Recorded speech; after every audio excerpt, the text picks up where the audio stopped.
Now, my guest is one of the people named in the Damning the Republic expose. Abubakar Mari Tambadou, also known as Ba, was the Gambia's Attorney General and Minister of Justice between 2017 and 2020. During that time, he helped set up the Jammeh Commission to look into the financial activities of former dictator Jammeh, those of his family and close associates. After some 2 years of work, the Commission presented its report. Now, reacting to that report, the U.S. Embassy in the Gambia had this advice for the authorities, who included Tambadou at the time.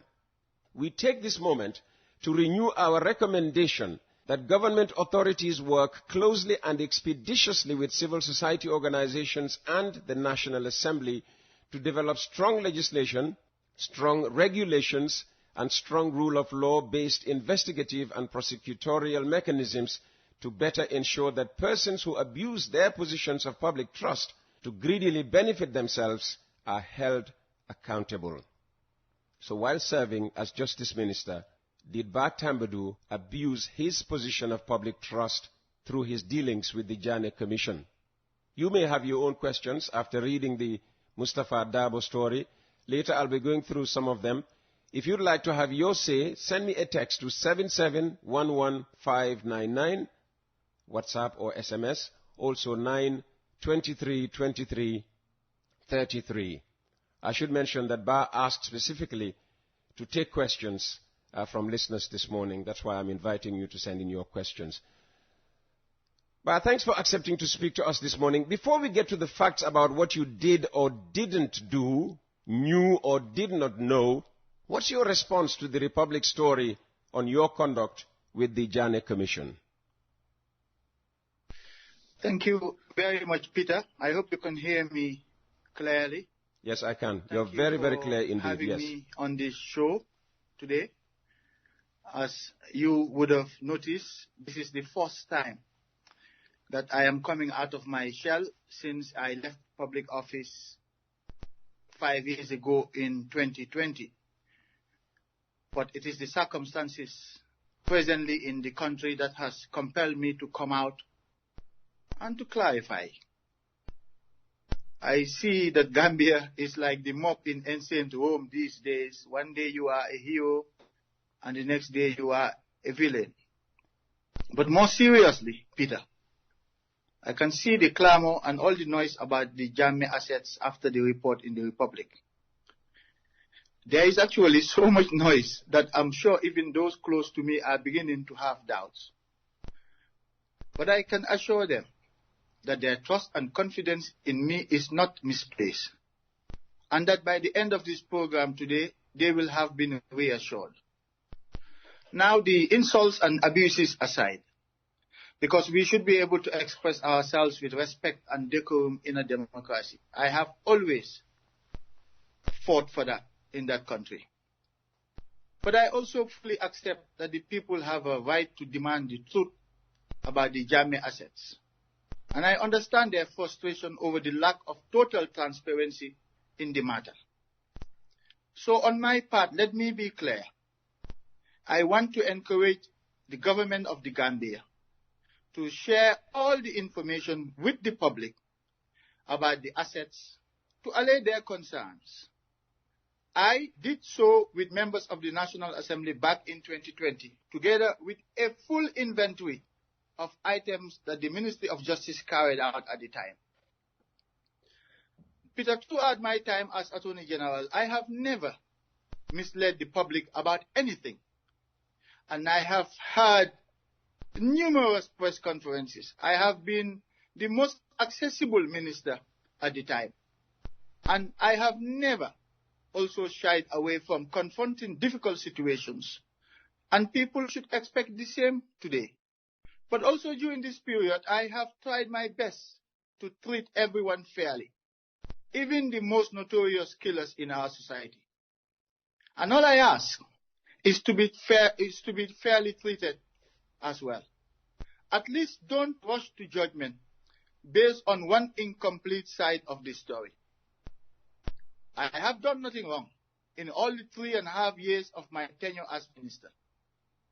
And I'm sure that when I tell my side of the story, you will see that I have suffered great injustice in the court of public opinion. But I know that the majority of Gambians listening to me today are decent people who will see where the truth lies and where falsehood lies. And perhaps to wrap up in this introduction, I would say this. I had served my country to the best of my ability, and I couldn't have been more grateful for that unique opportunity, which I will always cherish. It has been a privilege to serve the Gambian people. I also know that in the course of my service to the nation, I have made difficult decisions that didn't please some sections of our society. And now, I am being personally blamed.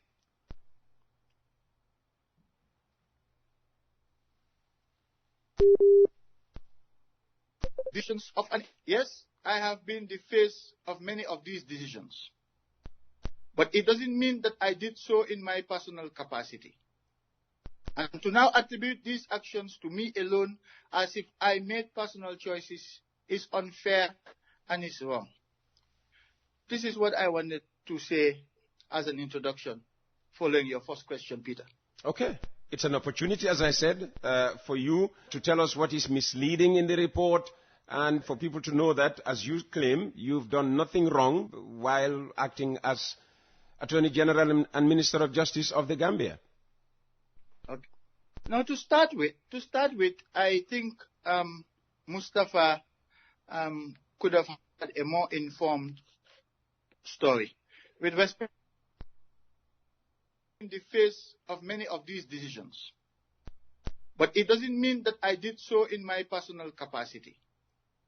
And to now attribute these actions to me alone as if I made personal choices is unfair and is wrong.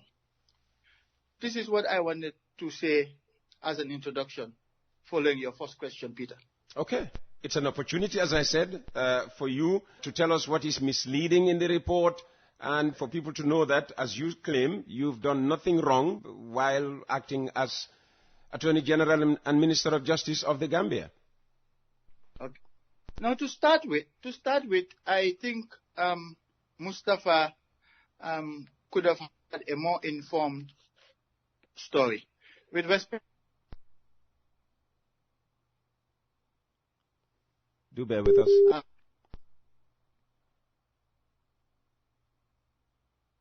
Okay, excellent.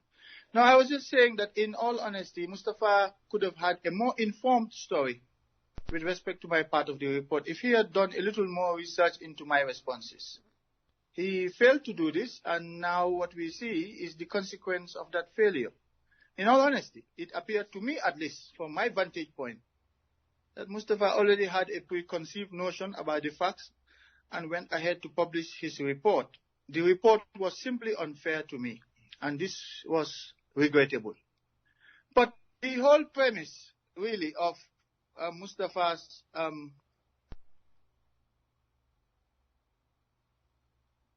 judicial process is the judicial process. Mustafa makes the allegation that I basically manipulated a court decision in order to unfreeze the TDA lands to benefit someone who was close to me. Now, the first thing I would say to that is that was not true. I did not seek the unfreezing of the TDA lands based on my personal decision, and neither was it for the purposes of benefiting someone close to me. Back in 2017, I have to provide this context here for your audience. Back in 2017, following the change, we all remember the euphoria in the country, the feeling of freedom and openness, and of course the interest that was shown by outsiders in our country. And one of the entities that showed great interest in the Gambia at the time was FTI, Future Touristic. I don't know what the I means, but FTI was a tourist They're actually the fourth largest store operators in Europe. You will remember FTI, Peter. They were in the Gambia, I think sometime in the 90s. They were heavily invested in the tourism sector. They were even sponsoring Steve Biko, if I recall very well, the football team. That is correct. They were very involved in the Gambia. So some of the investors who wanted to come and invest in the Gambia at that time included FTI. And so, but when FTI was coming at that time, we had already frozen these assets in May. And we didn't freeze the assets under the Companies Act. That's an also very important distinction. We froze the assets under the Anti-Money Laundering Act.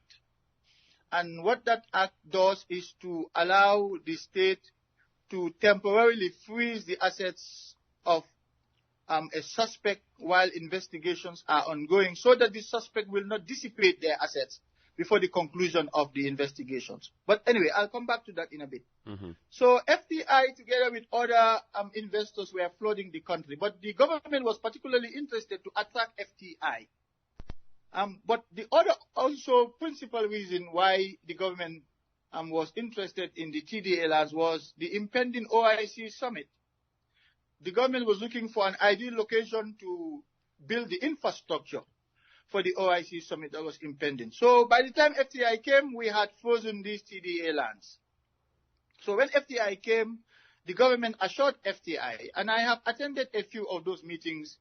Some were held even in the office of the president, with a number of ministers whose ministries had a say in that matter. So I attended some of them, and FTI clearly expressed its willingness to build a 5-star hotel in the country, and the government was interested in the potential job creation opportunities that come with building that kind of hotel.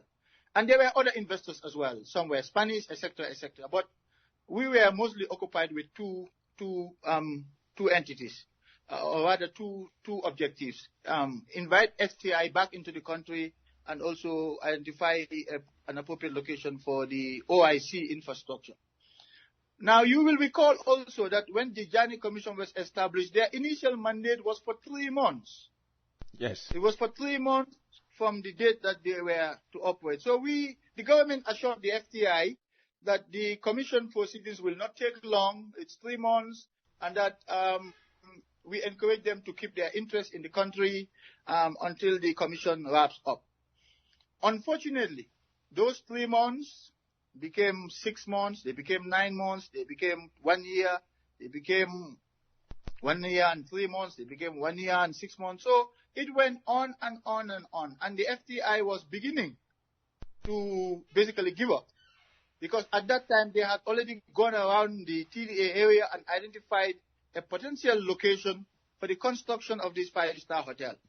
Unfortunately, the location that they identified fell within the TDA Jammeh lands that was frozen by the High Court on the request, on the application of the government through the Justice Ministry. So this prolonged period of the Jammeh Commission really started to frustrate FTI and the government as well in general, because all the other investors had to now sit and wait until the Jammeh Commission proceedings ended. Then we decided in cabinet, it was a cabinet decision, that look, instead of waiting for the Jammeh Commission, we've been waiting for a year now and nothing is happening in terms of their conclusion. Why don't we seek to isolate the TDA lands, which are government lands? They're not private properties that former President Jammeh bought. These were not. These were government lands in the tourism development area that was allocated to President Jammeh.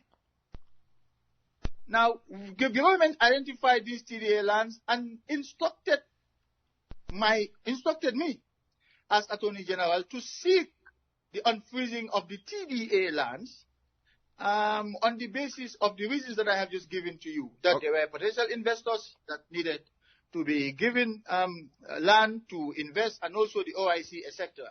Just before you continue, now, just before you continue, so it's land in the TDA allocated to Yahya Jammeh. Is that legal or illegal?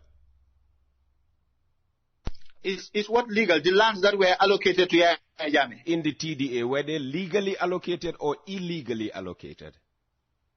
They were unlawfully allocated. Okay, all right.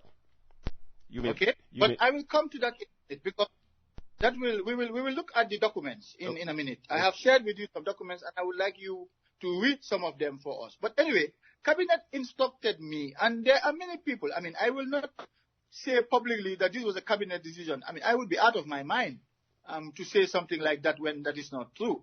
And even more, I will be out of my mind to unilaterally make such a policy decision that the government has taken and change it on my own because I have personal motivations. I would perhaps be the maddest man who has ever held public office. But in any event, there are many people in Cabinet at the time who could be contacted. And I think Mustafa missed the opportunity to contact those people following my response to him on this, because I did say clearly that this was a decision by Cabinet. Now, we went to court. We made our application, and the application was denied by the judge.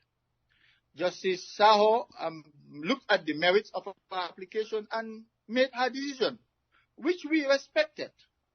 Now, after that decision, it became actually a very, very frustrating period for the government. In fact, I will be honest today, that decision was the final blow to getting FTI to continue their interest in the country. Because when we assured them that, look, we will try now to unfreeze this TDA land so that you can proceed with your plans, and we will allocate you, the government will allocate you a suitable place, you start building your hotel. They were encouraged by the fact that we were now going to court to unfreeze the lands. It was our last desperate attempt to keep FTI's interest in the country.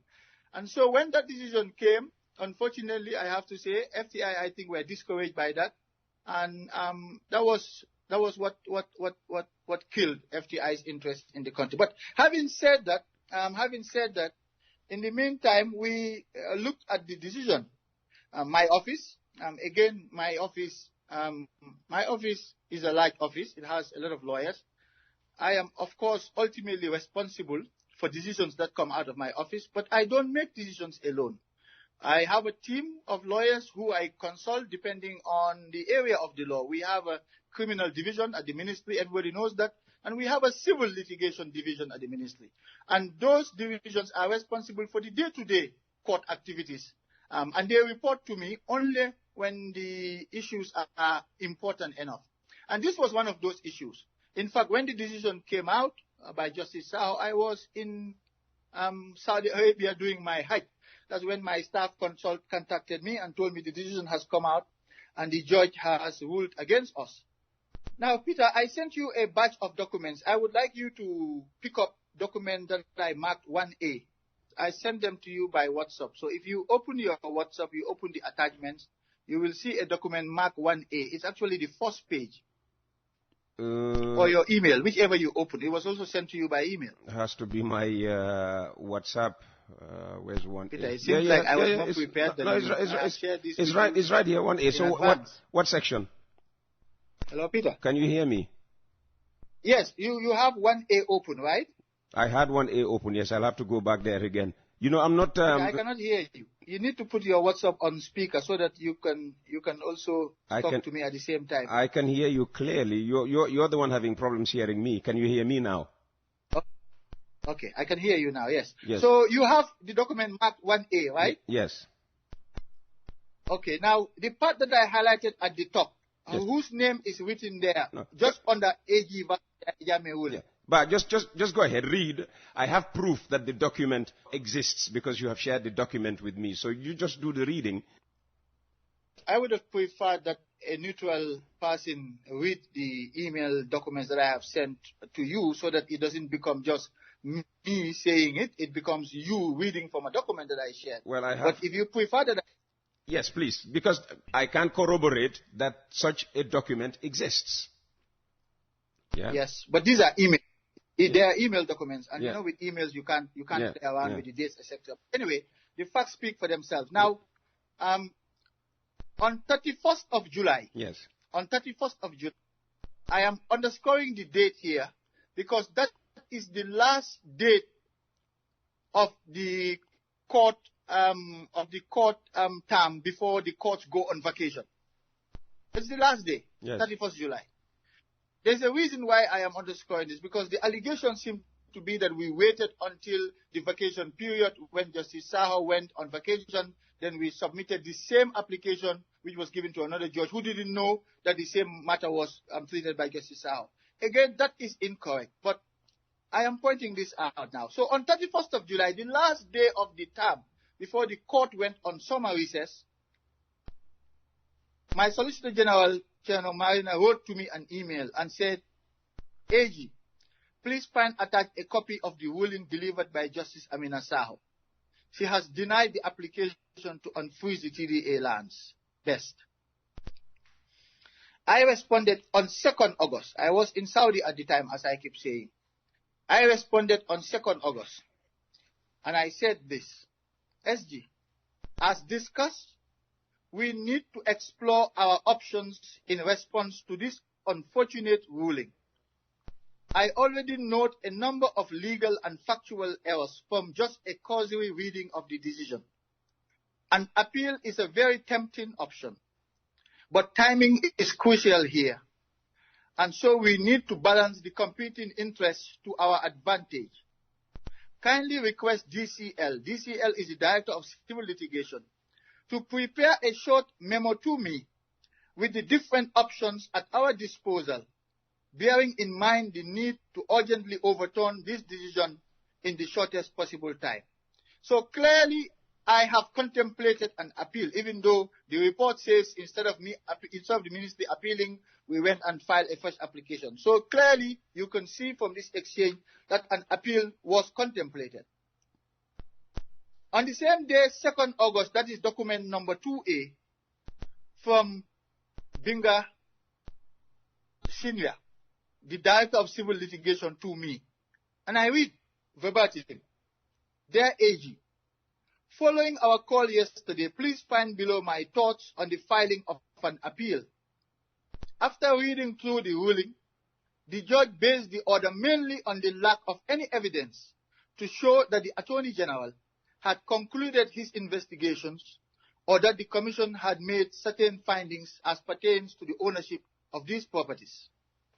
She drew contrast to the application to unfreeze the bank accounts where evidence was led to show that the bank accounts actually did not belong to Jammeh and as such needed to be taken off the freeze order. I believe these were hints by the court which we could take heed to. I believe this is indeed in line with your instructions conveyed through SG. For GTB, that is the Gambia Tourism Board, to seek a cancellation by the Ministry of Lands. Before delving into that, I believe an appeal might prove the least attractive option to that contained in your initial instructions. Reason being that an appeal filed today will only come up for mention in October after the vacation. Before the records of proceedings are prepared and sent to the court, briefs, orders, and a ruling delivered, it could easily stretch into December 2018. On the other hand, with the current approach, we have conveyed the ruling to Gambia Tourism Board by way of cover letter. Subsequent to a meeting with them, they have this morning responded, raising the issue of the illegality of the leases and requested our legal advice on proceeding with the matter. Lands has been copied. That's the Department of Ministry of Lands has been copied in this letter, and we intend to forward same to Lands for their response. It is anticipated, based on discussions with them, that the response will be an acknowledgement of the illegality of the leases and a request for their cancellation. This is a purely administrative matter which is within the purview of their authority and has the effect of regularizing the land ownership, given that the leases in the first place were null and void. On the basis of the above, we intend to then make our application to the court on similar grounds as the application to unfreeze the bank accounts, on the basis that the concerned properties have not been found to belong to the respondent and all administrative procedures have been completed with have been complied with to regularize this error, and as such there is need to take them off the list of frozen assets. Furthermore, given that this is not a regular injunction affecting all parties, but rather a restraining order barring the respondent from dealing with said properties, nothing bars the state from carrying out administrative procedures over the said lands. We intend to file this application accompanied by a certificate of urgency for it to be heard as soon as possible this vacation, and do not anticipate any difficulty in this being done.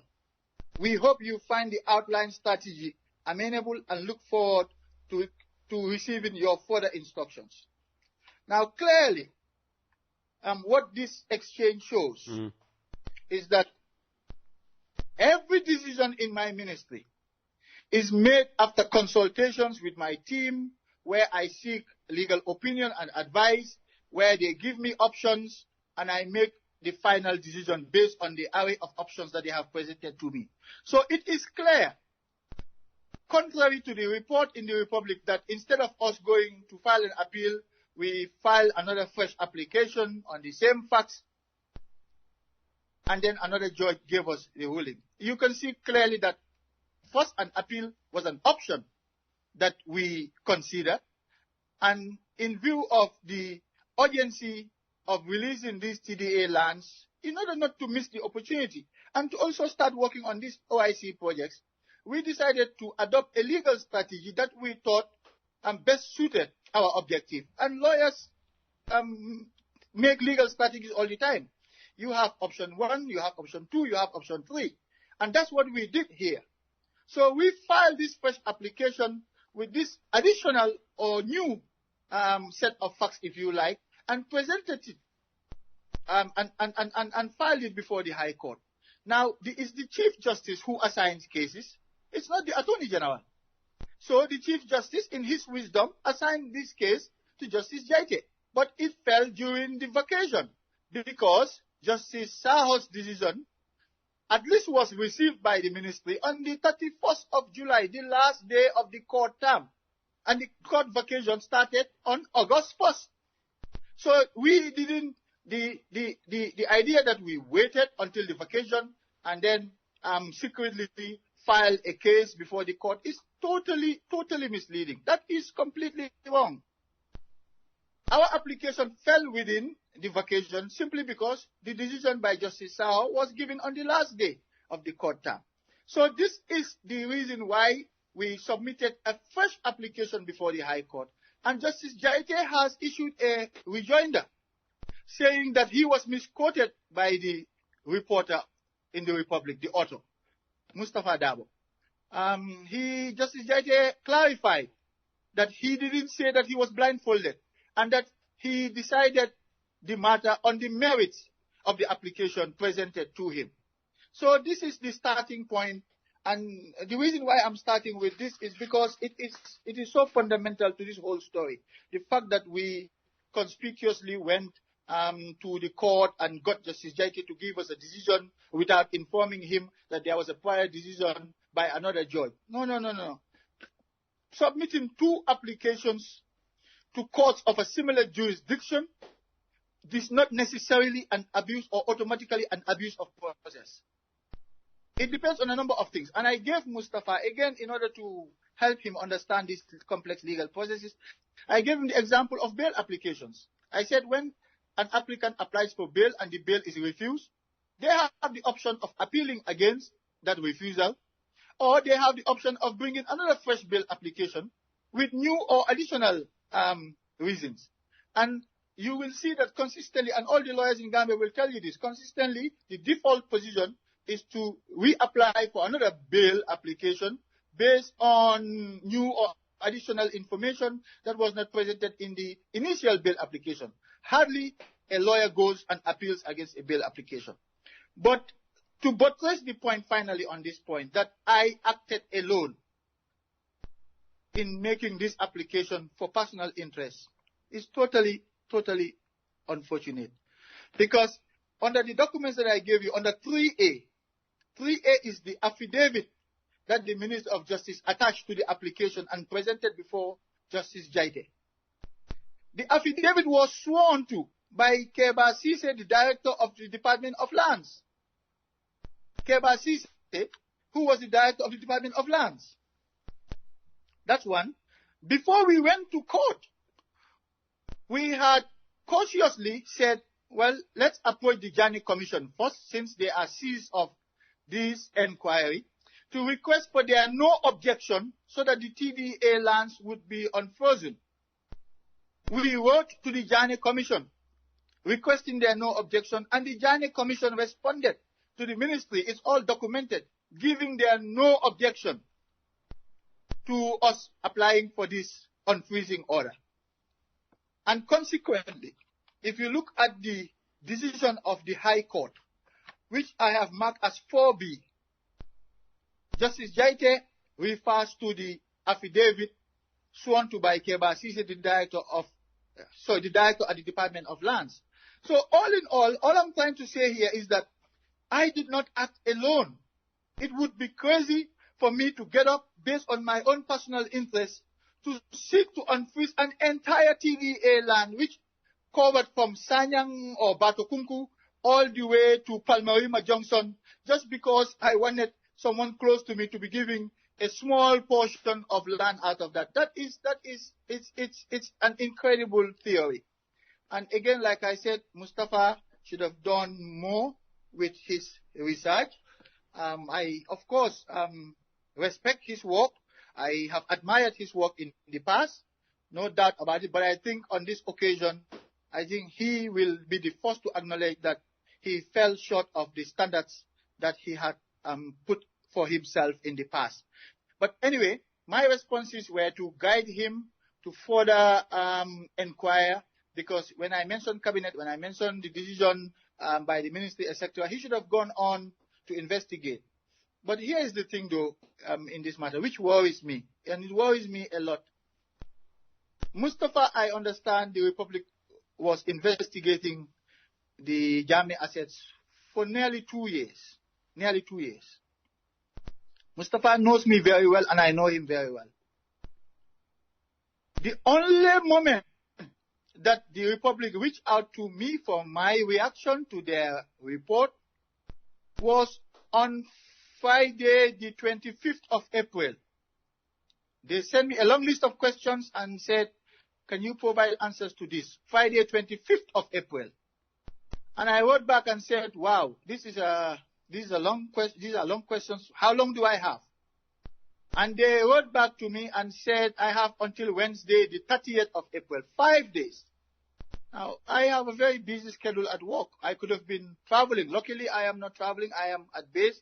But I could have been in other parts of the world where I would not be able to access perhaps some of the information that I was able to put together. In any event, I managed to put together a comprehensive response to Mustafa's questions and sent that to them on the 30th of April.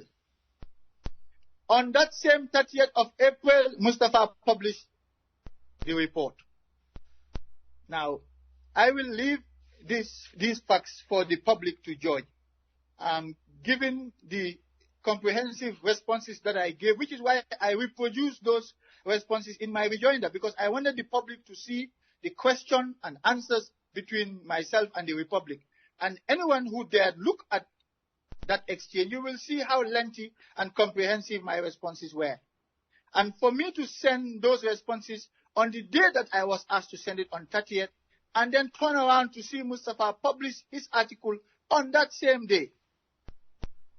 Now, it's obvious that Mustafa did not consider at all or with any serious effort the responses that I gave to him. That's why I said right from the start that I honestly believe that Mustafa had a preconceived notion of the facts, and he went ahead to publish his report regardless of what my responses would be. So that's the fact in terms of the publication of the report and my responses. But I have to say this as well, though. Maybe this is where I will stop, Peter, until you come back with your questions. Would you like to address the issue of your relationship with, is it Alpha Capital Advisory? Absolutely. Absolutely, absolutely. I was coming to that as as perhaps my last point, because Mustafa basically made two allegations against me, and they are both related to conflict of interest issues. We have to be clear about that. He didn't say I was involved in embezzlement. He didn't say I was involved in conversion, and he didn't say I was involved in undervaluation of property, except in one case, and I'll come back to that case. So out of the 44 properties that were sold while I was in office, from the 288 total properties. So there were 288 properties that the Jammeh Commission identified for forfeit, for the state to forfeit. And 44 were sold up until the time I left. And out of that 44, I'm sure Mustafa has that list. He only identifies one property that he says was undervalued. And I'll come back to that later. But the relationship with Alpha Bay of Alpha Capital. Now, Mustafa's allegations to me are twofold. One, that I manipulated a court process to obtain the order for personal gain. I have addressed that as my first part here. I'll move to the second part, which is that I appointed Alpha Capital, which is run by Mr. Alpha Bay, who is my friend, who in turn appointed my future wife as his sales agent. Let me first address the second part about the sales agent. And this is also contained in my rejoinder and a response to Mustafa. The process of the sale of the assets by Alpha Capital was done through a closed bidding process. Now, for those who don't understand this, because to my surprise, when I exchange with people, they don't understand what a closed bidding process is. So I will explain so that people can understand. And the point here I'm trying to make is that how can you have a sales agent in a closed bidding process? What would be the role of a sales agent? It does not make sense. So a sales agent is a scenario where the seller of the item would advertise the item and invite people to bid for that item and would give conditions for the bidding, including the fact that the bid must, of course, be clearly identified. It must specify the amount that is being bidded, and it must be placed in an envelope and sealed in a certain way. Sealed in a certain way, and then submitted to whoever is making the advertisement for that item.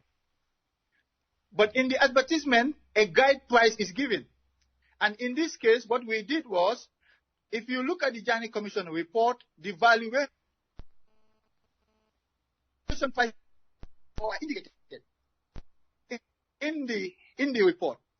But what Alpha Capital did here was to commission a second independent valuation by an independent valuer and took the higher of the two valuation prices as the guide price. So we didn't just take the valuation of the Jammeh Commission, which was conducted by government officials.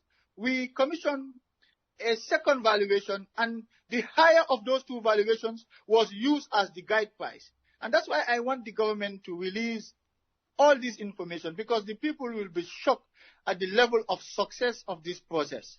Some of the items were sold in the end. They fetched almost twice the valuation prices. So again, so this is where we are. So this going back to the closed bidding process, this is how it works. So people will send in their bids in envelopes sealed to the address given. Those bids will be taken to the Ministry of Justice in the office of the Solicitor General, in whose presence all the bids are open and the highest bidder is identified. Now, what will be the role of a sales agent in such a process? Who will they be the agent for? When the bids are closed, they are sealed in an envelope and submitted by the people who are interested in the particular item. In this case, in the properties that were being advertised. And they were advertised in the local newspapers in the country, and they were advertised through the website as well, so that those outside the country can have an opportunity to also bid for these properties.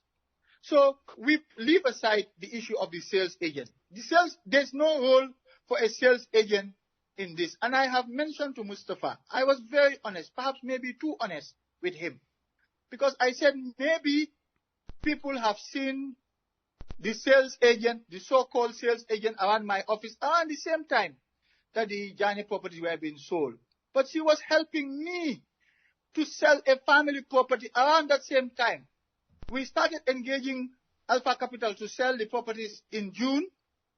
In July, I had instructed the so-called sales agent to find me a buyer for a family property that is located in Fajara. I can even give the description of the property.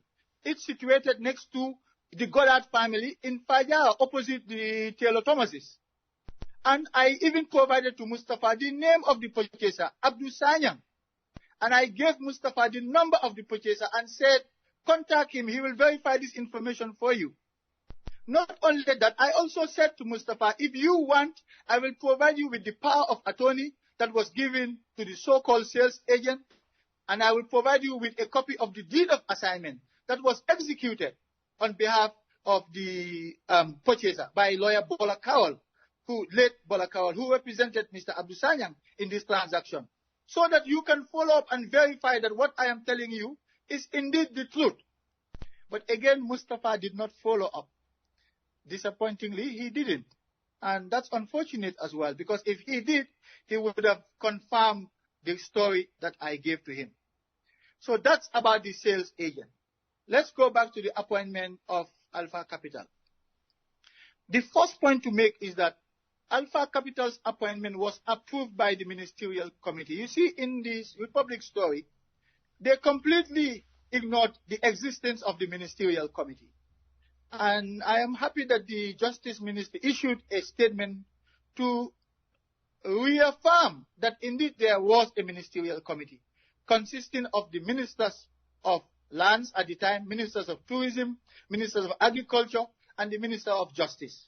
These four ministries constituted the ministerial committee, and they were selected based on the location of the properties that were listed on the Jammeh Commission report, because some of these properties were agricultural land. So we invited the Minister of Agriculture.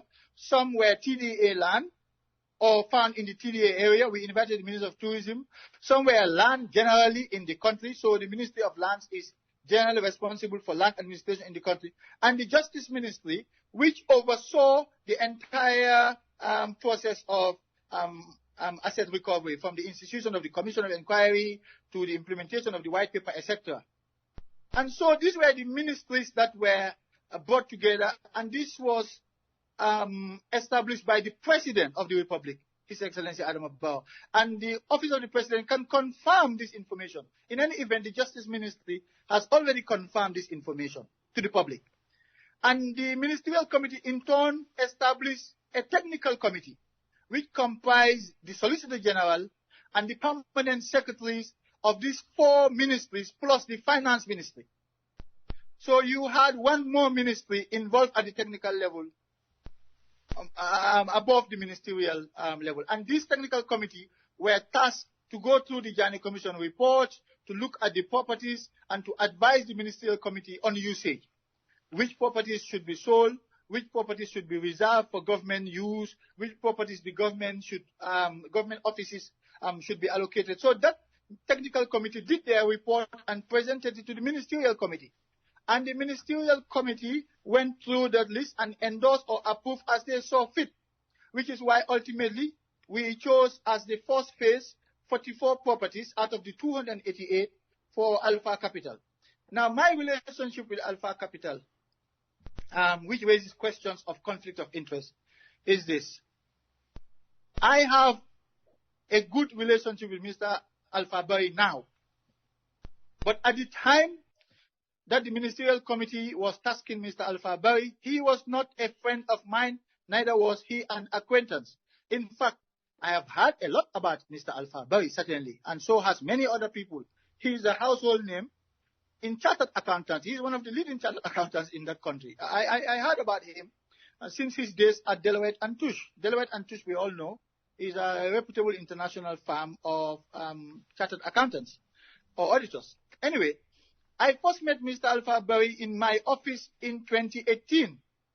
He had come together with Mr. Mustafa Njai of TAF Global and other representatives of the FTI group.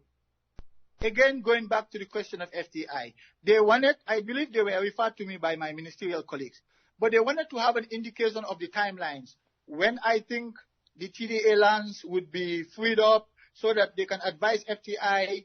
FTI can plan properly, because we're talking about a huge investment portfolio here. And you don't just get up and act on them. You have to plan. So they wanted to know the timelines, etc. And I provided Mustafa this information again in my response.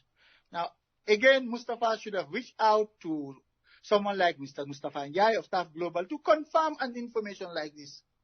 Because these are important. We are talking about the reputation and integrity of people.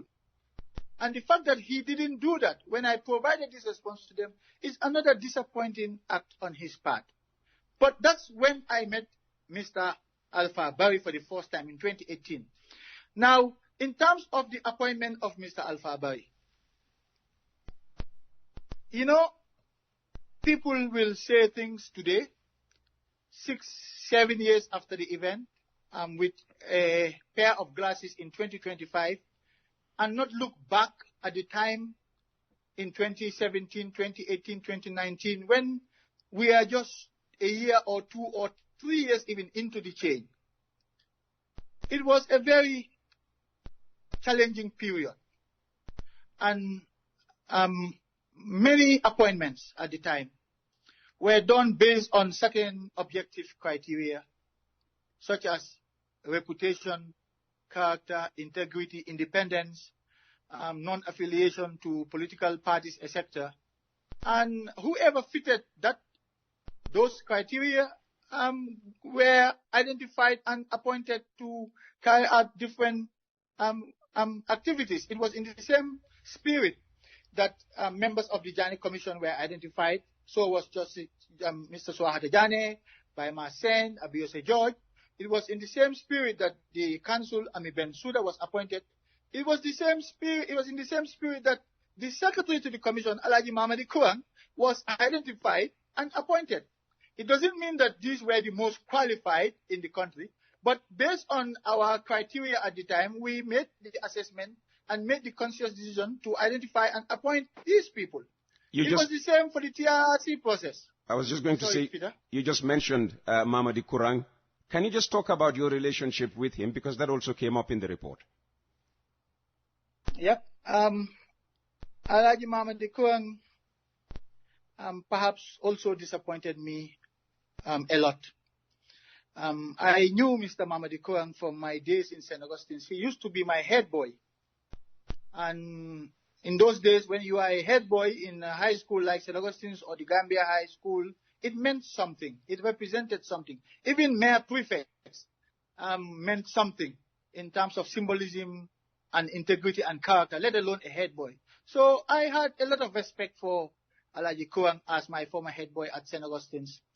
And so when in the course of identifying a secretary, you know, as I said, we wanted an independent person. We could have easily taken a from all previous commissions had public servants as their secretaries. But in this case, we wanted a totally independent commission. In fact, there were some professional groups that visited the Gambia at the time, went to the Jammeh Commission, and were so impressed with our setup that they told, and Ami Bensouda will confirm this, they told Ami Bensouda that they would like other countries to emulate what we have established in the Gambia. That's how impressive they were with the commission and the independence that was granted to the commission. And Alhaji was granted a lot of independence. And so we identified Alhaji on that basis as well and appointed him. Now, if you appoint a secretary to be in charge of the secretariat, there are certain responsibilities that are his, because the commissioners have their responsibilities. Alhaji had his responsibilities as secretary to the commission, and Ms. Bensouda, the lead counsel, and her team had their responsibilities, including investigations. Now, I am not going to go into the merits or demerits of Alhaji's acquisitions, but I'll focus on the process. When Alhaji had issues surrounding the tractors or any other issue or items, he didn't come to me as the ministry or the appointing authority. I mean, through me, that the president appointed, so it was on my recommendation. He didn't come to the ministry. He knew my Solicitor General very well. They are from the same Kudang village. He didn't go to the Solicitor General. He didn't come to me. And when I contacted the commissioners, just Commissioner Swahata Jammeh, by Marcin and Abiose George, all three of them were invited to my office. And I asked them, did the secretary consult or inform you of these issues before he wrote to the office of the president? And they said, no, he never did so. And of course, I reached out naturally as a first step to Ms. Bensouda to hear her side, because I always believe in natural justice at a minimum, the right to fair hearing. I don't just jump on one side of a story. That's how I have lived my life. So I reached out to Mrs. Bensouda and asked for her side of the story, and she gave me, and I said, did Alhaji ever raise these issues with you? And she said, no. And then the question was, can you continue to work with him under these circumstances? Ms. Bensouda, lead counsel, said, no, she can't. The commissioners who were meeting with me, Commissioner Swahata Jammeh, Commissioner Baima Sen, Commissioner Abiose George, told me in my office that they also could not continue to work with Alhaji because there has been a breakdown of trust. And the question now is, okay, what do we do in a situation like this? Do we get rid of all three commissioners, get rid of the lead counsel and her team, and keep the secretary there and start all over again? It was a difficult choice.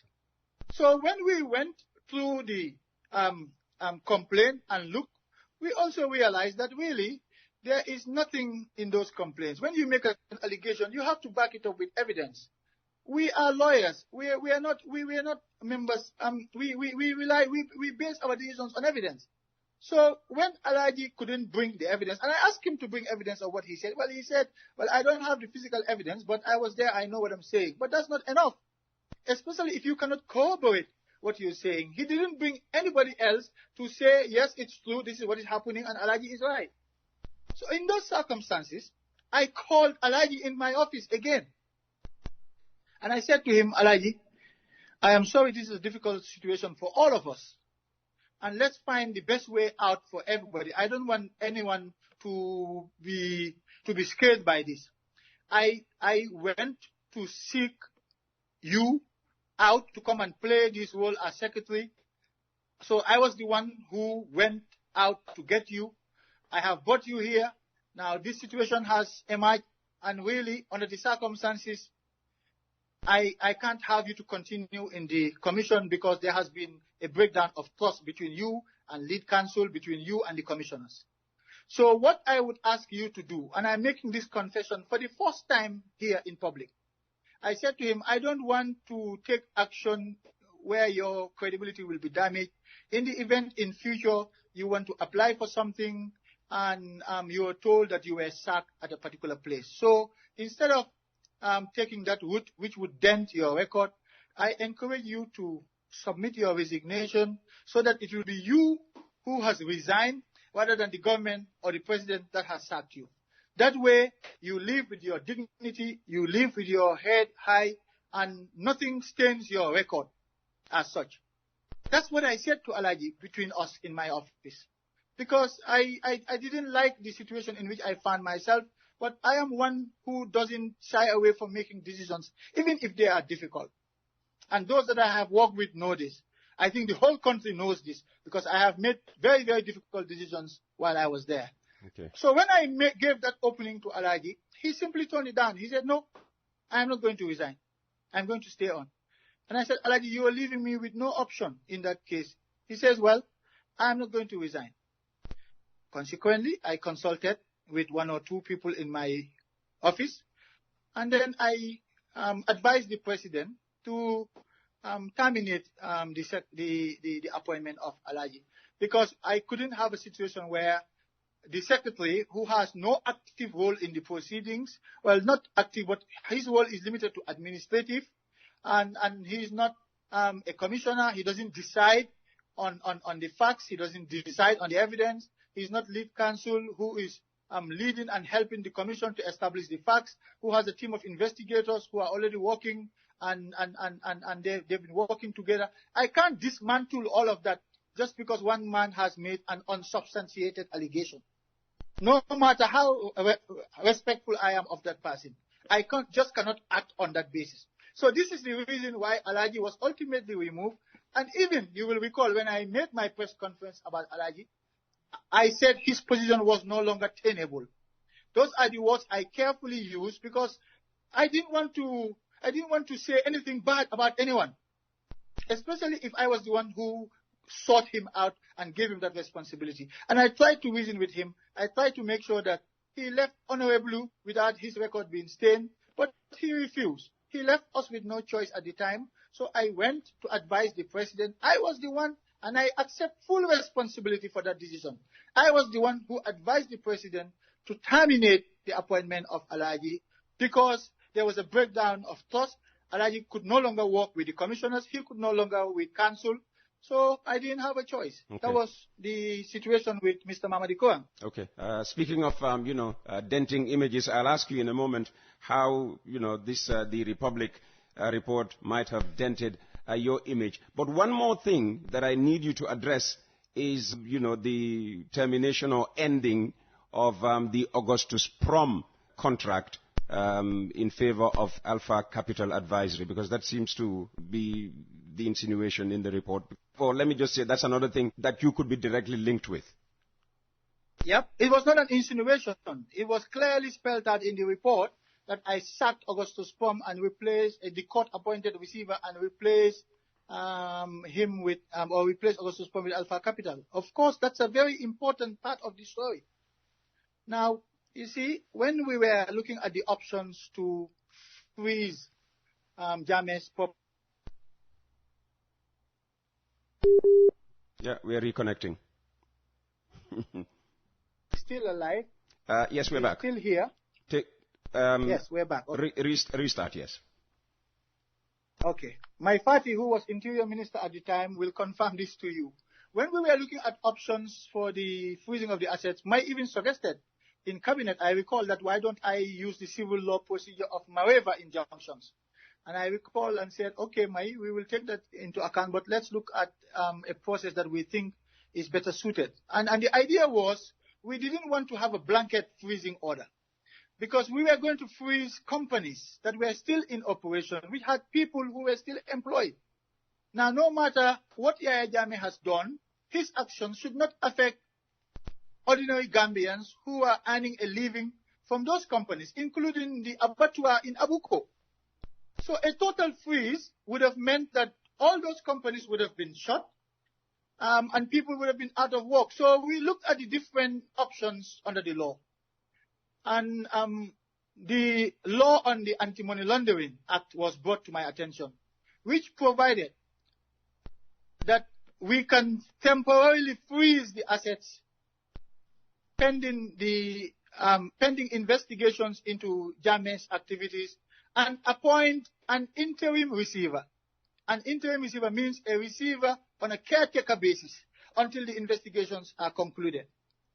I looked at the provisions of the Anti-Money Laundering Act and it suited perfectly for our purposes because based on the information that we received from the Financial Intelligence Unit at the Central Bank, former President Jammeh was clearly involved in money laundering activities. So we identified the acts of money laundering and we went to court.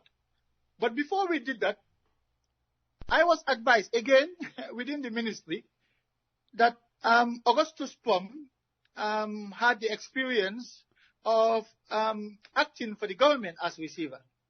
So I invited Augustus Prom to my office. And I discussed with Augustus Prom. We negotiated and agreed on a fee. And it was on the basis of that agreement that the ministry submitted the application for the freezing order together with the recommendation to appoint Augustus Prom as the receiver ad interim. So it was not the court that identified Augustus Prom. No, it was not the court that looked out for Augustus Prom. No, it was the Justice Ministry under me who invited Augustus Prom, had an agreement with Augustus Prom, and then went to court to seek the freezing order and to ask for the court to appoint Augustus Prom until the end of investigations. That's the first part on Augustus Prom.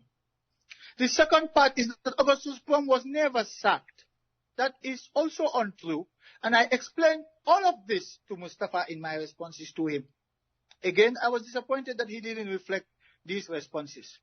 So when Augustus Prom was appointed by the court, he continued to manage the companies, etc., as the caretaker receiver, so the interim receiver.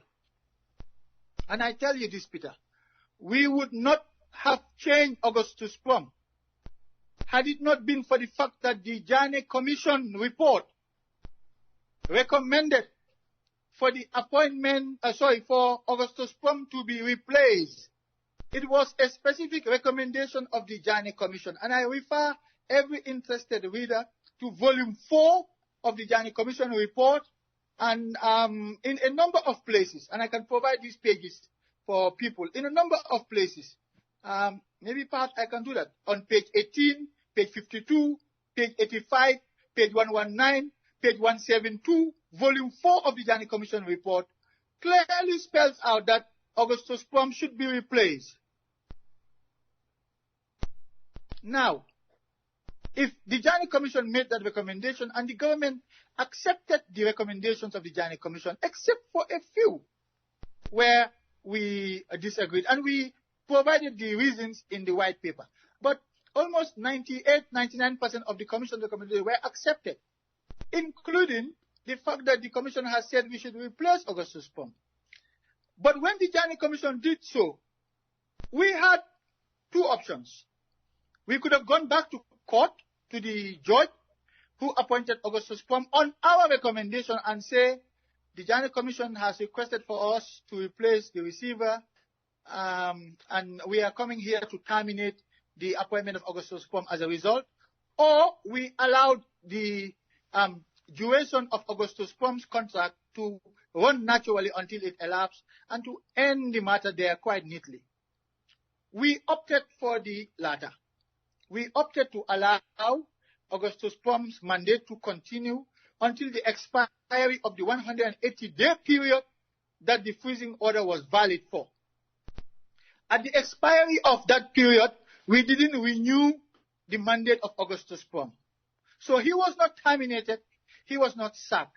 We didn't renew his mandate because the Jammeh Commission made those recommendations. So that is why Augustus Prom was replaced as receiver. Okay. Is there any finally, question? Lots of questions. Unfortunately, we can't keep you on forever because we've already eaten 10 minutes into someone else's time, and it's a Friday, and there's an Ustaz waiting to come in and do his Friday program. I would have loved to take questions for you, but there's one particular question I would want to ask, but I need to build up to it with a statement. Maybe you have seen this statement. The Gambia Press Union saying it has learnt with shock an attempt by the leadership of the Media Council of the Gambia and the National Human Rights Commission to get the Republic to issue a statement that seeks to exonerate you, former Justice Minister Abubakar Tambadou, of any alleged wrongdoing in a story published by the investigative outlet on April 30th, 2025, as the paper puts it. And a question has come in saying, has Mr. Tambadou been contacted by either the NHRC or the Media Council regarding this proposed, quote, joint statement with Mustafa Dabo? Because it does go on to suggest that in an attempt to protect the reputation of the former minister, the MCG's executive secretary by Emil Toure invited Mustafa K. Dabo, the outlet's editor-in-chief, to a meeting with the Media Council that was scheduled for the 6th of May at the NHRC office in Kotu without any prior notice of the subject of the meeting. And apparently at this meeting was also present the chairman of the NHRC. Did you at any point contact the NHRC or the MCG, Media Council of the Gambia, about this story? Now, Peter, I will also crave your indulgence that after responding to this, I have one more thing to say. I hope you will allow me the time. But I'll respond to this first, which is that I do not want to speak for the persons who have been mentioned in that press statement. But as far as I know, there was no plan whatsoever to issue a joint statement, not at all. I have discussed this issue with many people, many people. And among the options that I have said to them is that because this is about my professional integrity, about my reputation that I have built throughout my career over the past 26 years in and outside the country. I have never been accused of misconduct, or any form of wrongdoing, let alone be implicated in corrupt activities. And so it's about my reputation in the end, and it's the only thing that I will leave behind when I go in the grave. And I will fight tooth and nail to clear my name and re-establish my reputation, or what's left of it. Which is why I am coming out today, actually, to even talk to the Gambian people through your medium. So, in the course of my discussions with people, I have said going to court is even an option for me. But it would be the last option, because what I don't want is having devoted my entire life, my entire career, fighting to uphold people's rights, fighting to protect the right of freedom of expression, fighting to protect the media, fighting and without any pay. And there are many people in Gambia who can attest to this. I have been a human rights lawyer throughout my life. And so I wouldn't want to find myself in a position where I am now turning against a member of the press. It could easily be conceived or perceived as me trying to muzzle the press, etc. And I don't want that. But if I have to protect my reputation, I will do so at all costs, including the option of legal action.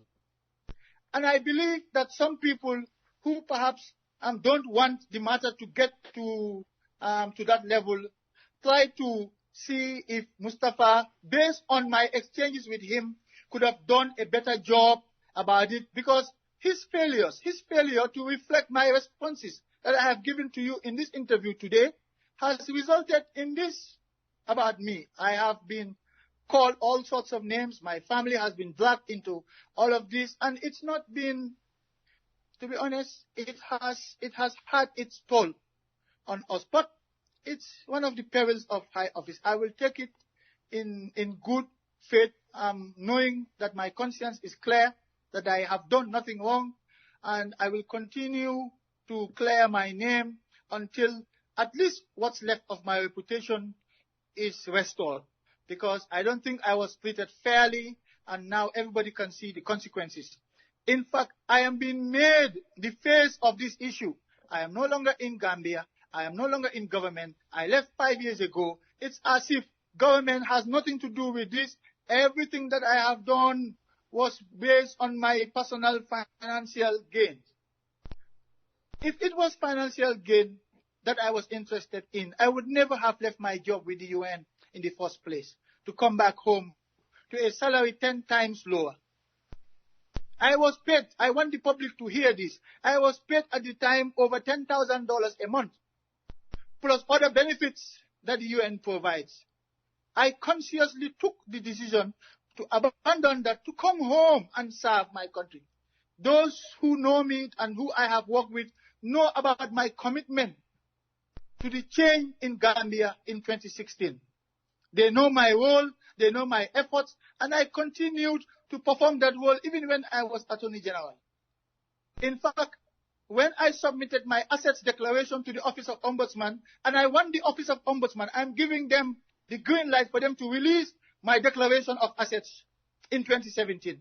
For the public, I am making that call to the Office of the Ombudsman to release to the public my assets declaration that I presented in 2017 when I was a minister. So financial gain was never a consideration for me. Never at all. In fact, as recently as 2019, December, the present prosecutor of the ICC, Karim Khan, when he was head of the UN office in Iraq, UNITAD, reached out to me directly and offered me a deposition as his deputy. I turned it down because I thought it was an inopportune moment. I wanted to, at least in my view, take the processes that I have started to a certain point. I left at the time when I thought it was appropriate for me. There are reasons for my departure, which I hope to be able to share some other day. But I have never been motivated by financial gain. I don't want to sound arrogant, but I didn't need it. I didn't need government money. If you ask the staff at the Ministry of Justice, when I was appointed and I saw the desperate situation of the ministry where there were no computers, there was nothing at all for us to start with. I committed my 6 months fuel salary and said to the accountant, I am looking for donations of computers for the office. But if we do not, and I said this to a meeting in the presence of all the state council who were there, I committed my first 6 months of fuel salary to the office so that we can buy computers, etc., to build up the ministry and start working. Because I couldn't wait. The expectation was overwhelming. The expectation of the Gambian people was too high, and everybody was in a hurry. They wanted to see something happening, and we didn't have basic computers to start with. That's the commitment I took when I came into office. For now, people to turn around and make all these allegations about me being involved in corruption through a conflict of interest is disheartening. But again, like I said, I will never regret my time as minister. I think it was a unique opportunity that was provided to me by my country to serve my people, and I am grateful for that. Unlike other parts of the report where allegations were specific, there were allegations are specific. No one is talking about those allegations in the manner that they're talking about me insofar as the conflict of interest allegations are concerned. But at the end of the day, this is all I can do to come out and clear my name and leave decent Gambians to draw their conclusions, not only about the circumstances of the publication of the report and the short time that I was given by Mustafa and the fact that I submitted my responses on the same day that he published his article, but also the fact that he ignored my responses and didn't do additional research, because I provided him with leads, places that he could go to confirm what I was telling him. Unfortunately, he didn't do that. The result was a one-sided story that has these consequences, for me especially. Consequences like what? I mean, we know you are in the running for a high UN, legal position. Do you think the report might have jeopardized your chances? You see, I believe in God and destiny. And when I look back and see that out of all the Gambian lawyers that are around, when the change occurred, I was the one that President Barrow identified and appointed as the Attorney General at a most critical juncture of our nation's history. It could have been anybody else, but by the will of God, I was chosen. I also know that when I went to that OIC meeting with all the OIC member states who were present, I was the one who was inspired to come up with a resolution that created the establishment of the ad hoc ministerial committee on accountability for violations of human rights against the Rohingya. I was the one that God chose to lead that case and be the face of it. So I believe in God. I believe that what is my destiny will be my destiny no matter what. But that is not the reason why I am coming out. Far from it. I am coming out because I want to restore my reputation, or what's left of it. I want to restore my dignity, my integrity, and that of my family. And that is why I am coming out today. But Tambadou, thank you very much for your time this morning. Thank you very much, Peter. Thank you. It's been my pleasure. Abubakar Mari Tambadou, also known as Ba, the Gambia's former Attorney General and Minister of Justice, giving his side of a story told exclusively in the Republican. You've been listening to a special edition of Coffee Time with Peter Gomez. And we can never say it enough. We thank our sponsors, Trust Bank, Global Properties, Staff Africa Global, Global Auto Care, Bloombank Africa, JFIN, Jar Oil, and Wave. We would have loved this conversation also to be captured on video. We do not have that technology yet. We tried. It didn't work out. If you have knowledge in the audiovisual sphere and you would like to engage us, please let us know, because we want to develop that aspect of our business as well. We only started experimenting with YouTube in November, so you're looking at what, 7 months at most, so we would like to develop it.